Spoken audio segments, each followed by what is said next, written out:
내가 너희에게 명령하는 것을 실천하면 너희는 나의 친구가 된다. 나는 너희를 더 이상 종이라고 부르지 않는다. 종은 주인이 하는 일을 모르기 때문이다. 나는 너희를 친구라고 불렀다. 내가 네 아버지에게서 들은 것을 너희에게 모두 알려주었기 때문이다. 너희가 나를 뽑은 것이 아니라 내가 너희를 뽑아 세웠다. 너희가 가서 열매를 맺어 너희의 그 열매가 언제나 남아있게 하려는 것이다. 그리하여 너희가 내 이름으로 아버지께 청하는 것을 그분께서 너희에게 주시게 하려는 것이다. 내가 너희에게 명령하는 것은 이것이다. 서로 사랑하여라. 주님의 말씀입니다. 그리스도님 찬양합니다.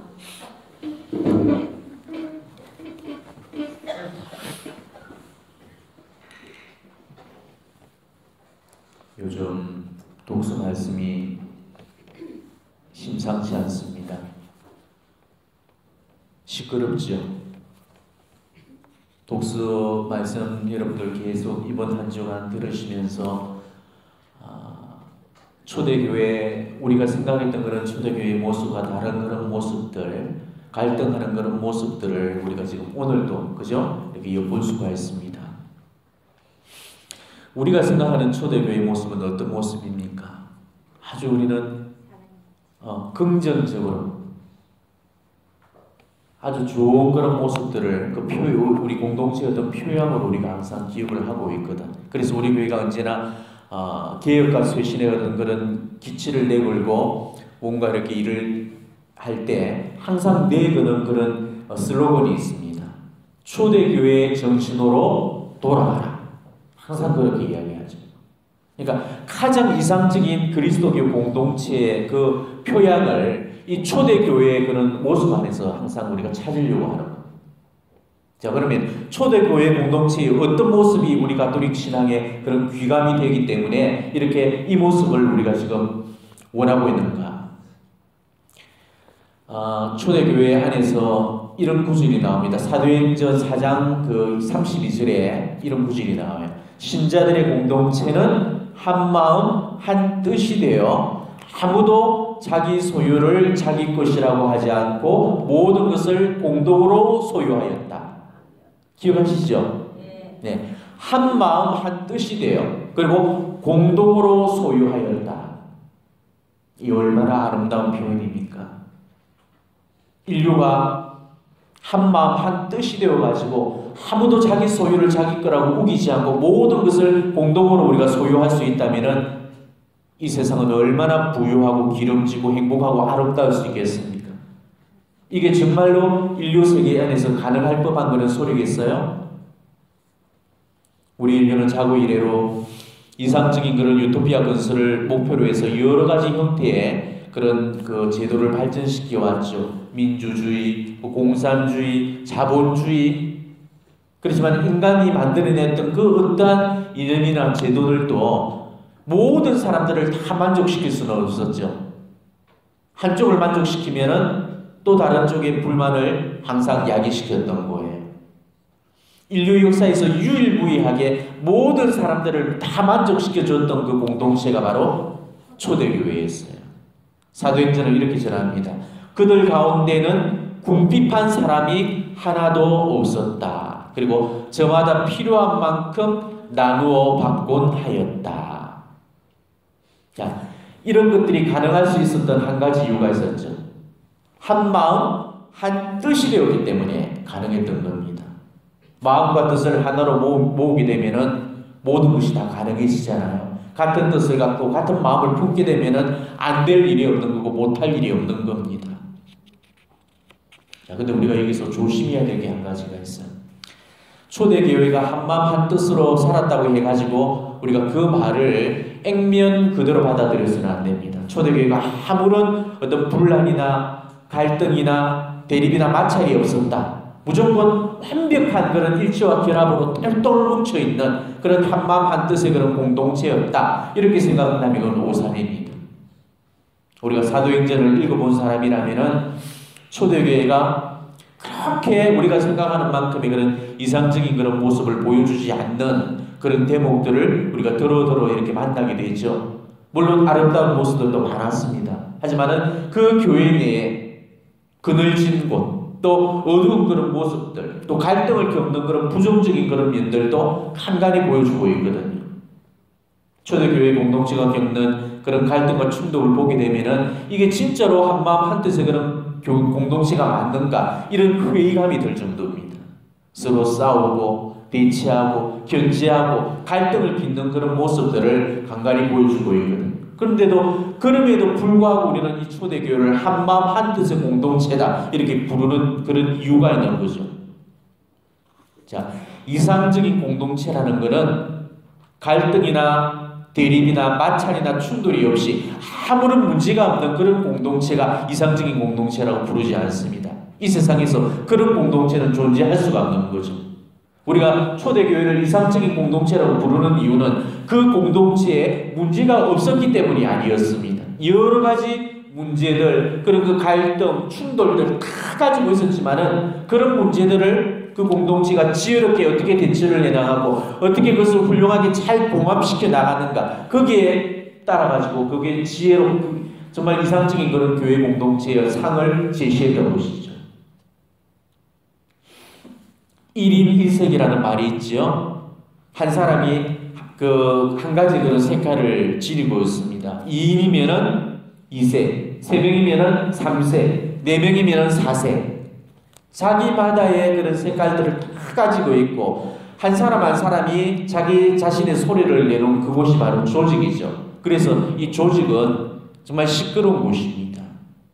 그렇지만은 두 마음을 어떻게 한 마음으로 맞춰가고 또 두 목소리를 어떻게 한 목소리로 맞춰가는가에 따라서 공동체와 조직이 갈려지게 되는 겁니다. 자, 조직이란 것은 두 목소리가 각자 자기 소리를 내게 됩니다. 그렇지만 공동체는 이 두 목소리를 한 목소리로 모아내게 되는 거죠. 이게 공동체하고 조직의 크나큰 차이점이에요. 그래서 조직은 늘 자기 소리만 내기 때문에 분열과 갈등으로 봉합이 되지를 않는 겁니다. 하지만 공동체는 항시로 하나로 일치가 되어질 수가 있는 거죠. 조직은 개인이나 특정 집단의 그런 이익을 추구하게 됩니다.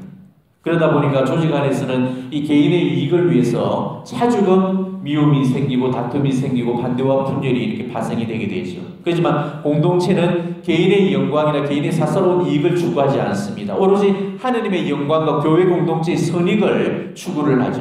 그러다 보니까 공동체 안에서는 모든 것들이 다 이해가 되고 모든 것이 용서가 되고 또 모든 것이 다 포용이 되어지는 거예요. 이게 공동체라는 것입니다. 예수님의 이름 때문에 이 모든 것이 가능해지는 것이 바로 그리스도교 공동체라는 것이죠. 자, 12사도가 저마다 자기 자신의 그런 신념이라든지 그런 색깔들이 다 달랐음에도 불구하고 하나가 될 수 있었던 이유도 바로 여기 있었죠. 근데 혁명당은 시몬하고 세리 마테오 이 사람들은 인생관이 전혀 달랐고 인생 노선도 달랐죠. 전혀 어울릴 수 없는 그런 조합이었습니다. 이 두 사람이 예수님의 이름 안에서 하나를 이루고 한 편이 되었다는 것이죠. 혁명당은 시몬이 세리 마테오를 아마 바깥에서 만났더라면은 칼로 찔러서 죽여버렸을 겁니다. 근데 이렇게 전혀 어울릴 수 없는 두 사람을 하나로 묶어주는 그런 끈, 이게 바로 예수님이라는 공통 부모 때문에 그랬던 거죠. 예수님 안에는 모든 것들이 다 이렇게 봉합이 되고 오해가 이해로 바뀌고 모든 잘못이 용서가 되는 것입니다. 이게 공동체라는, 이게 그리스도교 공동체라는 거예요. 공동체, 말 그대로 공동의 몸이라는 뜻입니다. 그리스도교 공동체라는 것은 그리스도를 머리로 하고 한 몸을 이루는 그런 지체들이죠. 그래서 운명 공동체라고 부릅니다.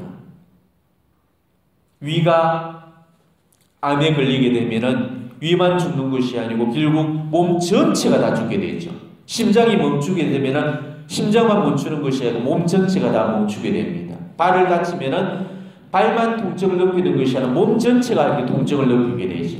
어느 지체가 아프면은 다른 지체도 함께 아파지는 거. 이게 운명 공동체라는 겁니다. 이게 우리 그리스도교 공동체라는 것이죠. 지체는 그래서 기쁨도 같이 느끼는 거고 슬픔도 같이 느끼는 거고 통증도 같이 느끼는 겁니다. 그래서 바울 사도께서도 로마서에서 이렇게 말씀하시죠. 기뻐하는 이들과 함께 기뻐하고 우는 이들과 함께 우십시오. 왜? 운명 공동체이기 때문에. 지금 내가 몸담고 있는 그 공동체에서 나는 지체의 그런 한 축으로서 아파하는 누군가와 더불어서 함께 아파해 줘야 되고 기뻐하는 누군가와 더불어서 함께 기쁨을 나눠줘야 돼. 그리고 함께 울고 웃고 그렇게 하는 거. 이게 진짜 그리스도교의 운명 공동체라는 거예요. 내가 정말 그리스도교의 그 운명 공동체의 일원으로서 내가 지금 소속되어 있는 그런 공동체 안에서 내가 과연 그런 운명 공동체의 지체로서의 역할을 지금 잘 감당하면서 살아가고 있는가를 여러분이 정말 깊이 한번 성찰해 보셔야 됩니다. 우리는 초대교회를 너무 이상적으로 너무 환상적인 것으로 그렇게 생각을 해버리는데 초대교회가 아무런 갈등이나 분열 없이 그저 아름답기만 한 그런 공동체라고 생각해서는 안 된다는 것이죠. 우리 공동체가 가지고 있는 그 문제를 고스란히 가지고 있는 그곳이 바로 이 초대교회 공동체였습니다. 지금 문제가 일어나고 있는 우리 레지오보다도 더 문제가 많았던 것이 초대교회 공동체였습니다. 지금 서로 박이 터져가 갈라 싸우고 있는 우리 사목회보다도 더 시끄러운 곳이 이 초대교회 공동체였던 거예요. 그렇지만 우리는 여기서 초대교회가 그런 복잡하고 다단한 여러 가지 문제를 갖고 있었음에도 불구하고 그런 문제들을 어떻게 조화롭고 균형 있게 이렇게 통합시켜 나갔는가에 우리는 주목을 해야 되는 것입니다. 왜냐하면 지금 우리 공동체가 겪고 있는 이런 여러 가지 어려움들이나 분란 또 갈등들을 봉합해 줄 수 있는 그런 방법들을 우리는 이 초대교회 공동체의 모습 안에서 발견할 수 있기 때문이죠. 이번 한 주 동안 계속 우리가 듣게 되는 그런 복음 말씀도 계파 간의 그런 갈등을 봉합하는 그런 과정들을 지금 우리에게 들려주고 있습니다. 자, 사도행전은 보게 되면은 그리스계 유대인들하고 히브리계 유대인들 간의 갈등과 마찰이 생기게 되죠. 또 이방계 그리스도인들하고 유다계 그리스도인들 사이에서 또 갈등과 대립이 생기게 됩니다. 우리 교회의 부재, 지금 부재님들 있죠. 그 부재 제도가 이렇게 도입이 된 것들도 갈등에서부터 그 거론되어 있잖아요. 우리는 사도행전 다 읽어보셔서 아시겠지만은 이방 계열의 그 그리스계 유대인들이 히브리계 유대인들한테 어떻게 됐습니까? 식량 배급에 있어 가지고 자기 과부들이 지금 홀대를 받았는 거예요. 그래서 그것 때문에 불만이 생기게 되죠. 그래서 기도를 해야 될 그런 사도들이 기도를 하지 말고 식량 배급에 이렇게 골몰해야 될 그런 처지에서 따로 정말 성령 충만하고 지혜로운 그런 7의 사람을 뽑아가지고 그 사람들이 그 식량을 배급하도록, 그래서 거기에서부터 시작된 것이 우리 교회의 부재제도였어요. 그리고 부재제도가 탄생했던 그런 배경은 그렇게 좋은 의도로서 태어난 것이 아니었습니다. 갈등을 봉합하는 차원에서 결과론적으로 태어났던 것이죠. 유다계 그리스도인하고 이방계 그리스도인간 사이에서도 갈등이 표출이 되고 있죠. 자, 유다계 그리스도인, 유다교에서 그리스도교로 개종한 사람들입니다. 이방계 그리스도인은 우상을 숨기던 그런 이방 민족들이 그리스도교로 개종한 경우예요. 자, 이 둘이 갈등을 겪게 됩니다. 그 갈등의 시발점이 뭐냐? 유다계 그리스도인들이 그 할례 문제를 제기를 해버렸죠. 자, 유다계 그리스도교인들은 이방인이 아무리 세례를 받아도 모세의 관습에 따라서 그 사람들이 할례를 받지 않는다면 그 사람들은 구원받을 수 없어, 이렇게 생각을 했습니다. 이것 때문에 적지 않은 그런 분란과 갈등이 불가피했죠. 개종한 그런 이방인들, 이 사람들은 할례를 받지 않았거든요. 그런데 이 사람들이 세례만 받았습니다. 이는 개종한 이방인들한테 할례를 강요할 것인가, 아니면 할례 없는 그런 개종을 인정할 것인가, 이 문제를 주고 결국은 옥신각신한 끝에 우리 그리스도교 최초의 그런 공의회인 예루살렘 그런 공의회까지 열리게 된 거예요. 초세기는 그리스도교가 막 태동된 그런 시점이라서 유대교에서 그리스도교로 이렇게 옮아가는 과정에서 여러 가지 그런 진통들을 겪게 됩니다. 유다교 그리스도인들은 유다교에서 그리스도교로 개종을 했지요. 하지만 아직까지도 유대교의 뗏물이 이렇게 빠지지가 않았습니다. 바로 사도처럼 개종한 다음에 뼛속까지 이렇게 그리스도인이 되어야 되거든요. 근데 그들은 그러지를 못했어요. 유다교의 중심 예식이 바로 할례였잖아요. 이 할례를 버려야 되거든. 근데 할례를 버리지를 못한 겁니다. 할례는 지금도 그렇잖아요. 유대교에서 제일 중요한 그런 의식이고 신앙의 척도 믿음의 그런 표식으로 삼던 그런 중심적인 축이 할례거든요. 이걸 못 버렸다는 겁니다. 할례는 하나님과 아브라함 사이에 처음 맺어질 때부터 비롯된 그런 조상 대도로 물려 내려오진 그런 유전이었거든요. 하나님께서 아브라함과 계약을 맺으시는 그런 내용을 보면은 하나님은 이스라엘의 모든 남자들한테 다 할례를 요구를 하셨죠. 그리고 보표를 떼어내어 가지고 그것을 당신과의 그런 계약의 표징으로 그렇게 삼겠다고 이야기를 하셨습니다. 그러면서 사내 남자라면은 태어난 지 8해 만에 할례를 받아야 된다. 그렇게 율법으로 그렇게 규정을 지어놓습니다. 할례를 받지 않으면 계약을 깨뜨린 자고 계약을 깨뜨린 자는 당신 백성한테서 잘려나가야 된다. 이렇게 율례 기준으로 말씀을 하셨거든. 그렇기 때문에 예수님도 바로 이 계약에 따라서 태어나신 지 8해 만에 성전에서 할례를 받으셨잖아요. 그죠?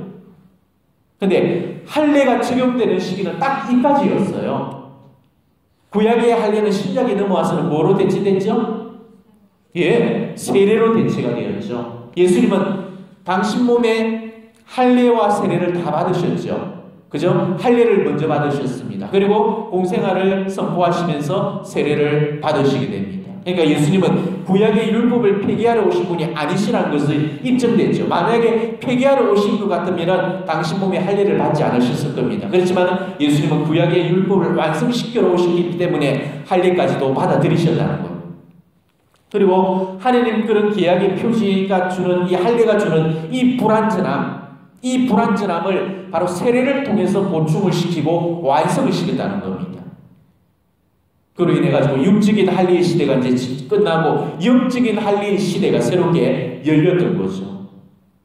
때문에 이제는 예수님에 의해서 새로운 시대가 선포가 되고 이스라엘에는 새 계약의 그런 표지가 이 세례로서 주어졌다는 겁니다. 이제는 하느님 백성이 되는 그런 표지가 육적인 할례에 있는 것이 아니고 영적인 할례인 세례에 있게 된 것이죠. 세례만으로 하느님 백성의 충분한 표지가 되었던 겁니다. 그런데도 유대계 그리스도인들이 그리스도를 믿으면서도 계속 할례를 주장을 해왔잖아요. 그들이 그렇게 할례라는 이것을 내려놓지 못했던 이유는 뭡니까?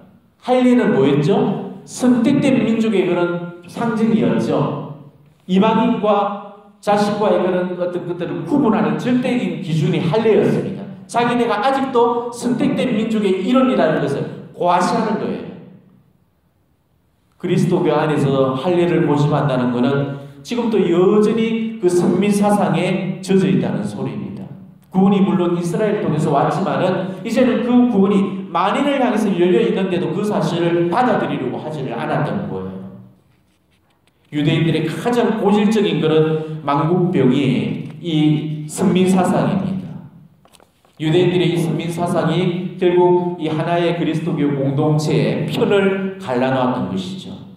자기들만이 옳고 자기들만이 선택되고 자기들만이 참되다 이렇게 주장을 해버려요. 결국 상대방은 옳지 않다고 이렇게 생각을 해버린 겁니다. 그래서 이 이방인 그리스도인들이 세례는 받았지만은 할례를 받았지 않았다는 그런 이유만으로 그리스도교 어떤 공동체 안에서 그리스도교인들을 인정을 해주지 않고 그리스도교 공동체에 받아들여 주려고 하지 않았던 겁니다.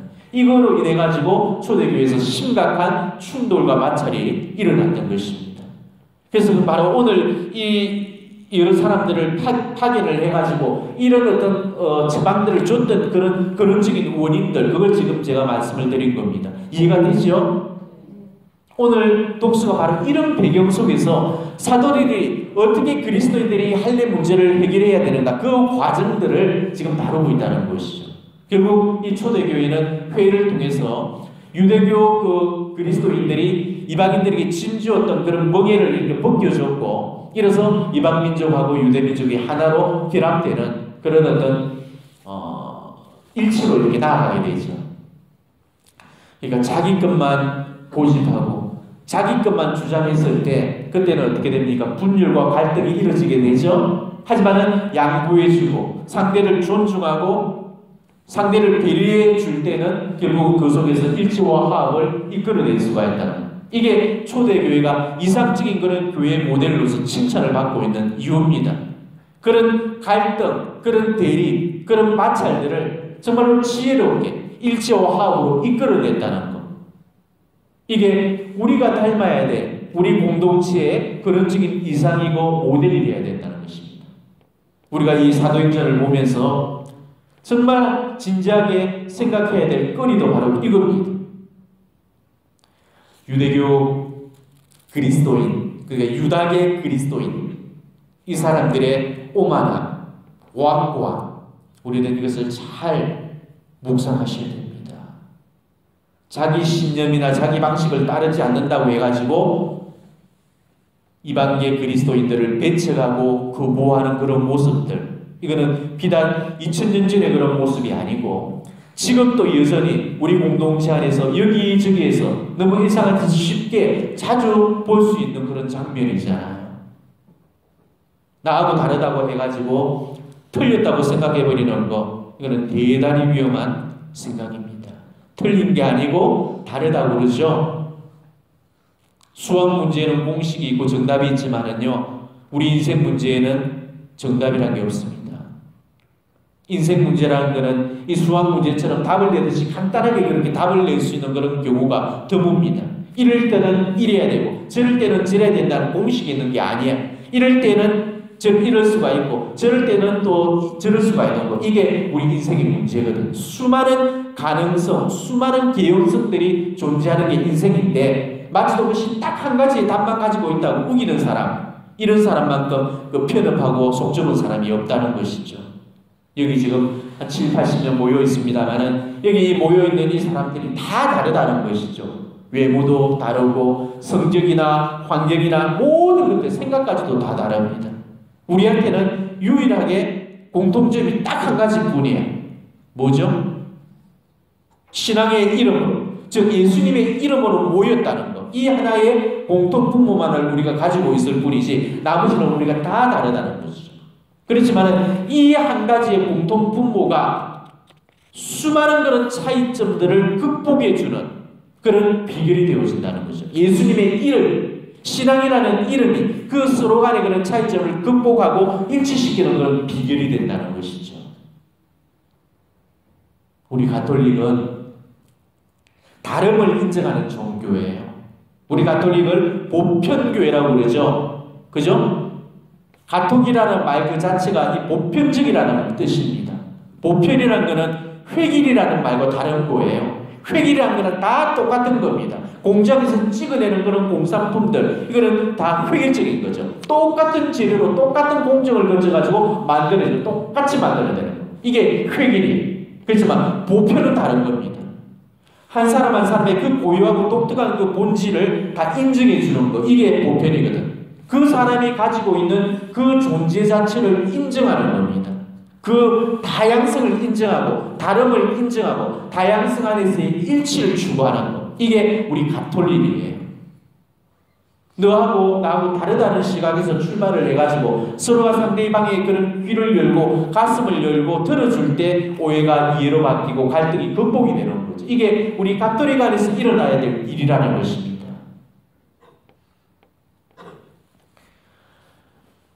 공동체 안에서 어디든지 간에 우리가 쉽게 자주 만나는 사람들이 어떤 사람입니까? 자기 주장 강하게 하는 그런 사람들, 고집불통 같은 외골수들 만나죠.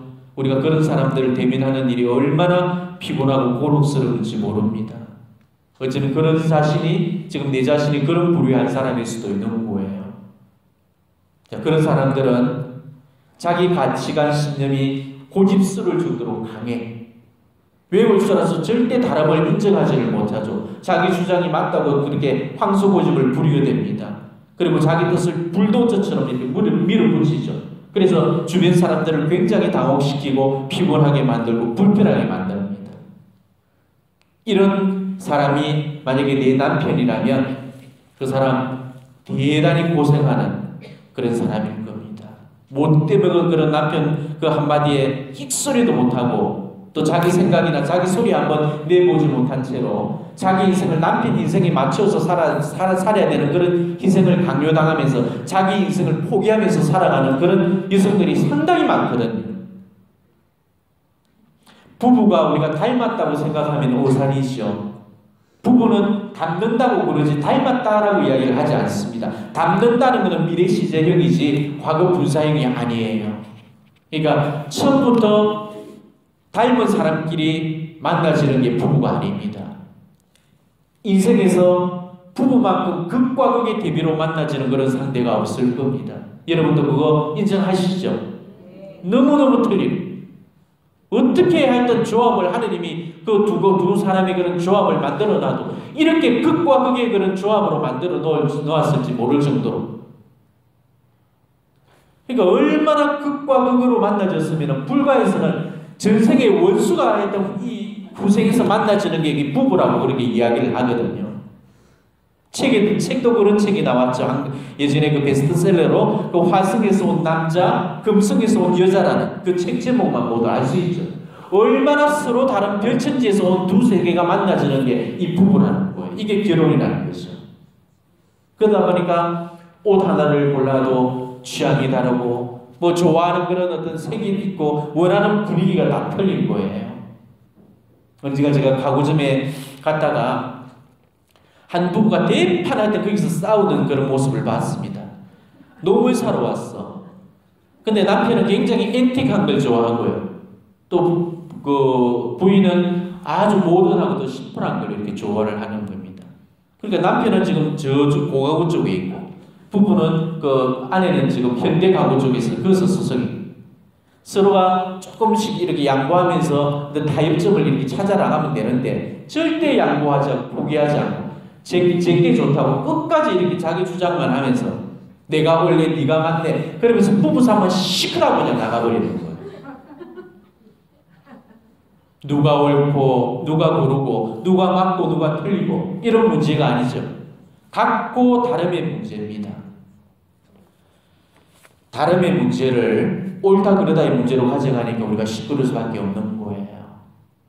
내가 이걸 좋아하니까 니도 이걸 좋아해야 된다. 이거는 강요예요. 내가 고기를 좋아하니까 니도 고기를 먹어야 된다. 이거는 폭력이죠. 내가 이렇게 하면은 니도 이렇게 해야 된다는 거. 이걸 우리가 강요를 하니까 항상 분란이나 갈등이 끊이지 않는 거예요.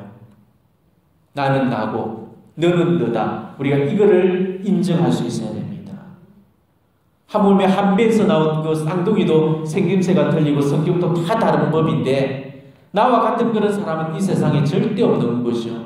하느님이 우리 인간을 만드실 때요 70억 인구의 그런 어떤 생김새 또 성격 하나까지 다 자기 색깔대로 다 이렇게 내셨다는 거 그거 여러분 잘 한번 묵상해 보시기 바랍니다. 그러면서도 그 하나하나를 다 당신의 모상대로 그 창조하셨다는 거 기가 막히지 않습니까? 우리는 진짜로 이 하느님 안에서 진정한 가톨릭을 보게 되는 거죠. 팔이 찍어 넣은 듯한 그런 획일적인 그런 어떤 인간이 아니고 너 다르고 나 다르면서도 다 하나의 보편적인 그런 인간으로 만들어 놓았다는 것. 그런 의미에서 본다면 정말 하느님이야말로 우리 가톨릭의 진수 중의 진수잖아요. 우리는 그런 가톨릭적인 그런 하느님을 지금 믿고 있는 자랑스러운 가톨릭 신자들입니다. 나와 다른 그런 상대를 인정하고 존중해 줄 줄 아는 그런 보편교회의 이웃들인 거예요.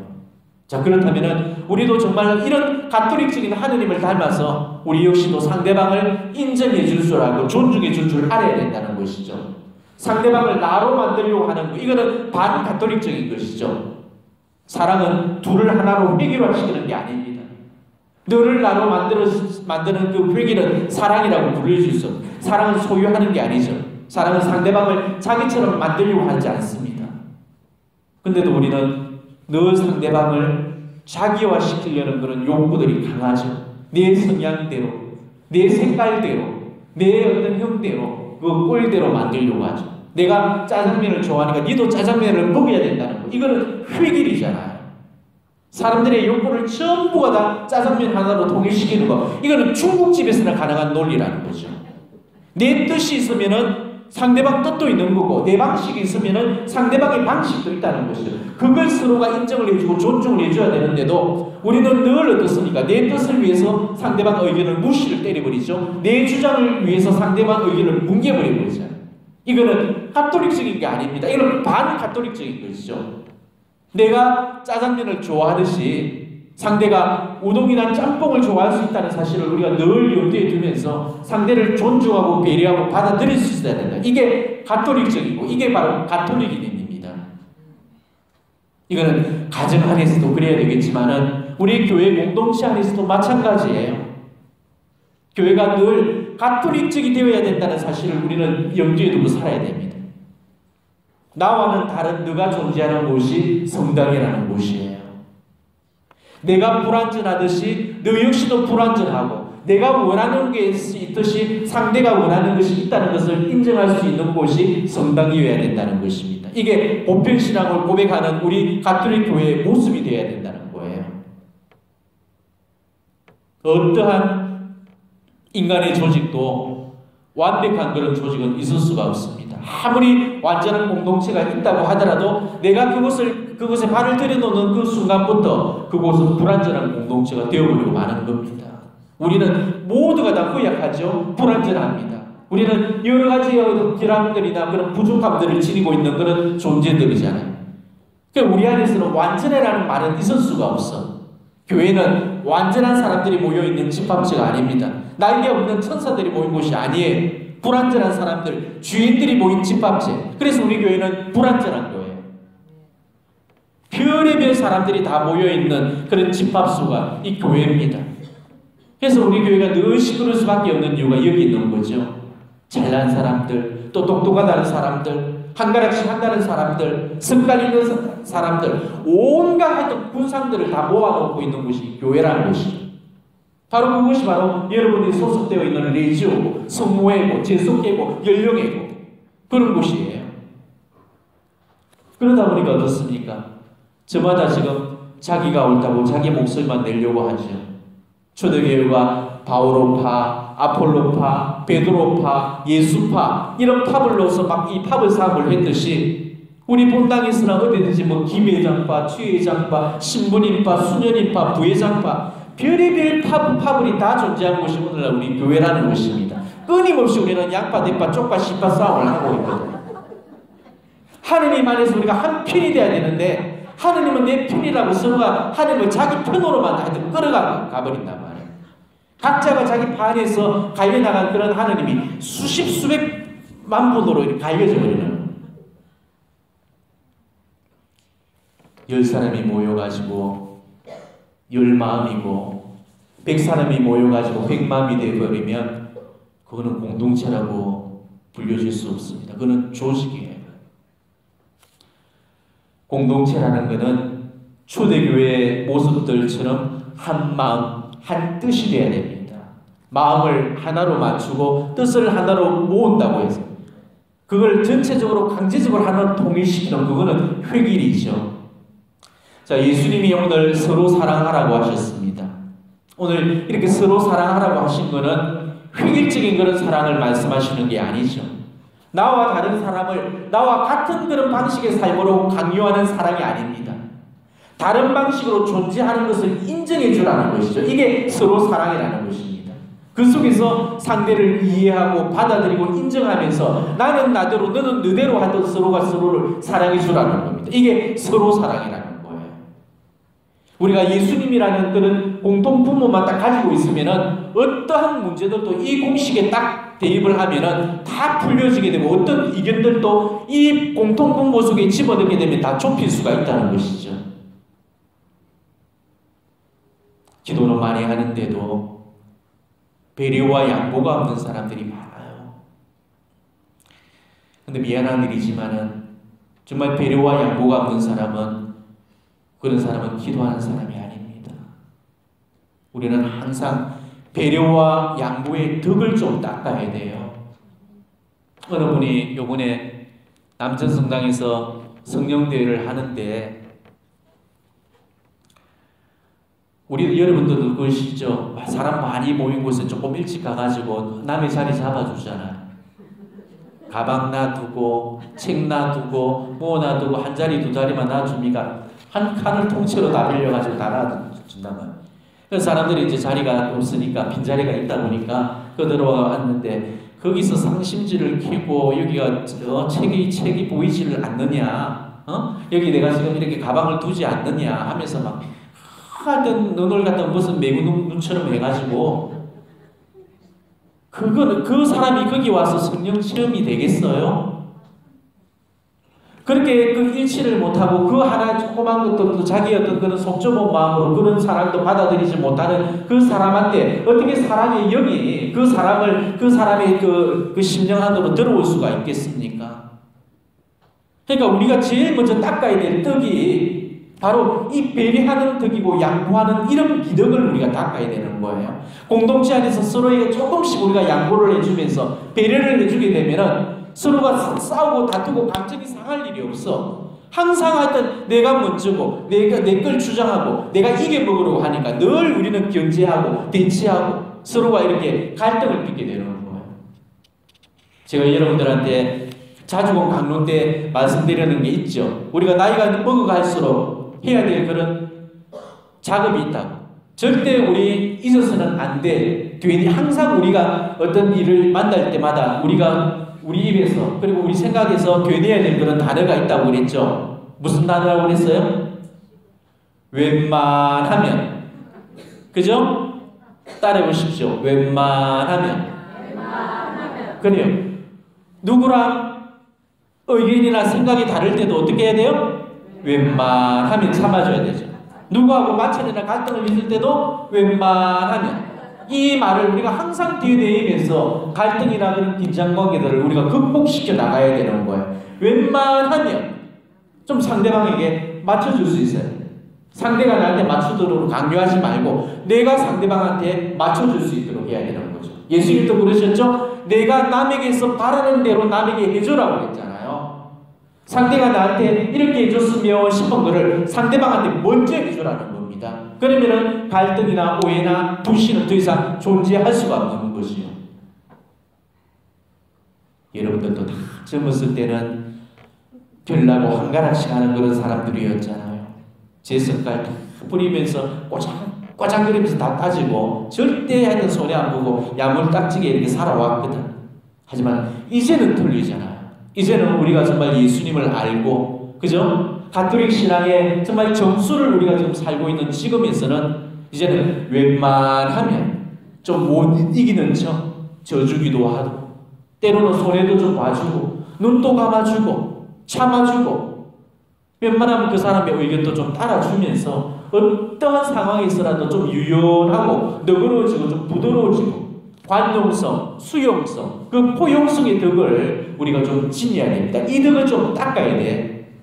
그렇게 오랜 세월 동안 예수님 붙들고 이 철야를 하고 하루에 묵주 100단씩 200단씩을 돌리면서도 여전히 제 고집 못 부리고 있고 지 자존심 세우고 지 성깔대로 살면서 져줄 줄도 모르고 늘 이겨먹으러 하고 기싸움하는 그런 사람들 우리 주변에 허다히 널려 있거든요.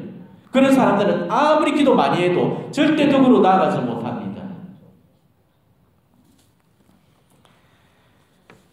이유 없이 갈군다고 시험이 못됐다고 말하기 전에 나한테서 무슨 잘못은 없나 먼저 들여다보면서 웬만하면 참아보고요. 또 여러분들이 며느리 하는 행실들 마음에 안 들고 성에 안 차도 또 웬만하면 눈 감아 주십시오. 저게 언젠가는 내 나이 먹으면 깨달을 날 오겠지 그러면서 넓은 마음으로 나 이해해 주게 되면은 그 가정에는 절대 갈등이나 대립이 생기지 않습니다. 언제나 평화만이 존재하게 되죠.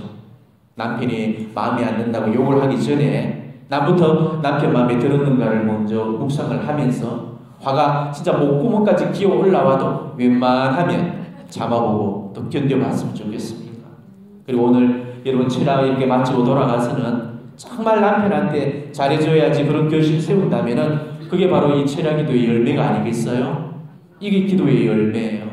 남편 바꿔달라고 매달리는 게 아니고요. 나부터 바뀌게 해달라고 매달릴 때 하나님은 그 가정을 제일 먼저 축복을 해주실 겁니다.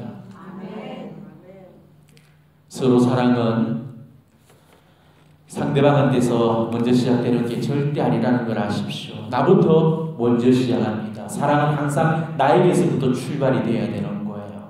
내 주장 내려놓고 웬만하면 상대방한테 이렇게 우리가 맞춰주게 될 때 그때 내 사랑이 그 상대방한테로 건너가가지고 상대방도 나를 사랑하게 되는 그런 서로 사랑이 완성되어질 수가 있다는 겁니다. 그러니까 사랑은 결국 나로부터 비롯되고 나로부터 시작되고 나로부터 출발이 돼야 된다는 거예요. 예수님은 단 한 번도 거창한 사랑을 해보라는 적이 없으셨습니다. 서로 사랑하라고 원하셨죠. 매일매일 여러분들이 얼굴을 보고 사는 그 상대방하고 내가 서로 사랑하라고 그렇게 말씀하십니다. 남편 사랑하고 시어머니 사랑하고 며느리 사랑하고 레지오 단원의 누구를 사랑하고 반원들 중에 누구 그 한 사람을 사랑하는 아주 작은 그런 사랑에서부터 서로 사랑을 실천해 보셔야 됩니다. 한번 양보해 보고요. 그래도 또 한 번 양보해 보고 한 번 져주고 그러다가 또 안 되면 또 한 번 더 져주고 또 한 번 참아주고 그리고 또 한 번 더 참아주고 그렇게 우리가 자꾸 져주고 양보하고 참아주면서 기다리다 보면은 결국은 언젠가는 오해받던 내 사랑이 이해받는 날이 오게 될 거고 상처받았던 내 사랑이 또 치유되는 시간들을 우리는 분명히 만나게 될 겁니다. 그리고 그 시간들이 다 지나고 나면은 어느새 덕으로 성장되어 있는 그런 자신을 만나게 될 겁니다. 내가 삶에서 그 기도로서는 절대 맺을 수 없는 그런 영적인 아름다운 그런 열매들이 내 신앙에 주렁주렁 열리게 될 거예요. 그러니까 우리는 그 기도로서 어떤 그 덕의 열매를 맺으려고 하지 말고 사랑으로서 그 인내하는 덕을 통해서 그 사랑을 실천함으로써 그 덕의 열매를 맺으려고 그렇게 노력을 하셔야 됩니다. 비록 사랑할 수 없을 때조차도 우리는 사랑 안에서 머물러려고 해야 됩니다. 고집불통의 남편, 전혀 상식적이지 못한 시어머니, 대먹지 못한 며느리, 말도 통하지 않는 그 누구 아무리 내가 사랑하려고 해도 사랑할 수가 없고 아무리 내가 받아들이려고 해도 받아들일 수 없을 때라도 그래도 그들을 향해서 우리가 사랑의 문만큼은 닫아걸지 말고 우리 사랑을 포기시키지 말고 그래도 그들을 한 번 더 우리가 껴안으면서 우리의 희생을 바쳐주도록 하십시다. 그것이 바로 예수님의 사랑을 가장 담는 그런 길이 되겠죠. 그것이 우리 공동체를 바로 한마음 한뜻의 그런 아름다운 공동체를 만들기 위해서 내가 바쳐야 될 그런 내 희생의 그런 몫이 될 겁니다. 자, 우리 각자 인간적인 모습에 이런 불완전한 그런 사랑 속에 하나님의 무한한 사랑과 그 자비가 들어오셔서 정말로 내가 받아들이지 못하는, 내가 끼안지 못하는, 내가 사랑해주지 못하고 있는 그런 사람들을 더 사랑해줄 수 있는 그 은혜를 오늘 성령께로부터 청하면서 오늘의 이 미사를 봉헌하도록 하십시다.